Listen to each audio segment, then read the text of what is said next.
नमस्कार दोस्तों, स्वागत है आपका आपके अपने YouTube चैनल पर।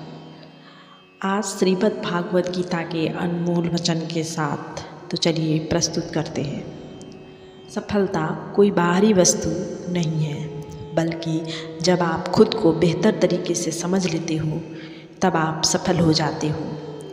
आपको अपने जीवन में कर्म की इच्छा होनी चाहिए, ना कि कर्म से मिलने वाले फल की।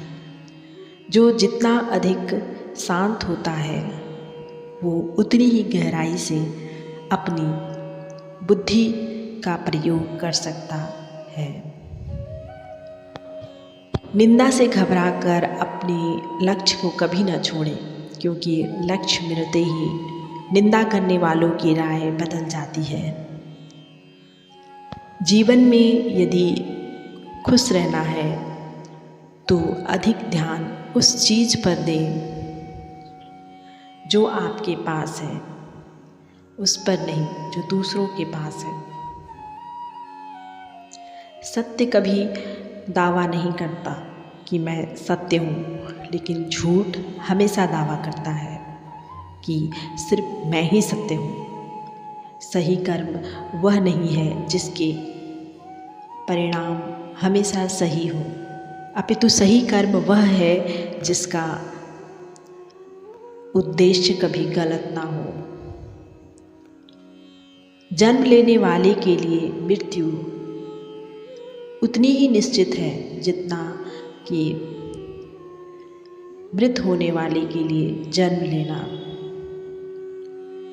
इसलिए जो अपरिहार्य है उस पर शोक मत करो। ना तो कर्म से विमुख होकर कोई कर्म के फल से छुटकारा पा सकता है, और ना ही केवल संन्यास से सिद्धि प्राप्त की जा सकती है। जो लोग ध्यान का दिखावा करते हैं जबकि वास्तव में वे मन में इंद्रिय भोग का चिंतन करते रहते हैं, वह सबसे बड़े धूर्त हैं। कर्म ना करने की अपेक्षा कर्म करना श्रेष्ठ है, क्योंकि कर्म के बिना तो शरीर निर्वाह भी नहीं हो सकता है। हे अर्जुन, जब भी और जहाँ भी धर्म का पतन होता है और अधर्म की प्रधानता होने लगती है, तब तब मैं इस धरती पर अवतार लेता हूँ।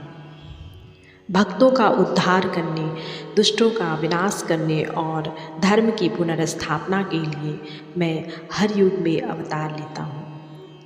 जिस भी भाव से सारे लोग मेरी शरण में आते हैं, उसी के अनुरूप मैं उन्हें फल देता हूँ। जो व्यक्ति अपने कर्म फल के प्रति अनासक्त है और जो अपने कर्तव्य का पालन करता है, वही असली सन्यासी और योगी है।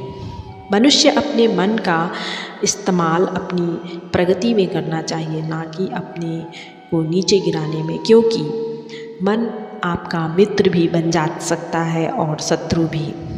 जिसने अपने मन को जीत लिया उसके लिए वो सर्वश्रेष्ठ मित्र बन जाएगा, लेकिन जो ऐसा नहीं कर पाया उसके लिए मन सबसे बड़ा शत्रु बन जाएगा। हे अर्जुन, जो अधिक खाता है या बहुत कम खाता है, जो अधिक सोता है या पर्याप्त नहीं सोता है, उसके योगी बनने की कोई संभावना नहीं है। मनुष्य को अपने चंचल और अस्थिर मन को वश में रखना चाहिए। तो दोस्तों, ये थी एक तरह से गीता के कुछ अनमोल वचन। ऐसी ही और कहानी और अनमोल वचनों के लिए मेरे चैनल को लाइक करें, सब्सक्राइब करें, कमेंट करें, शेयर करें। तब तक के लिए आपका धन्यवाद।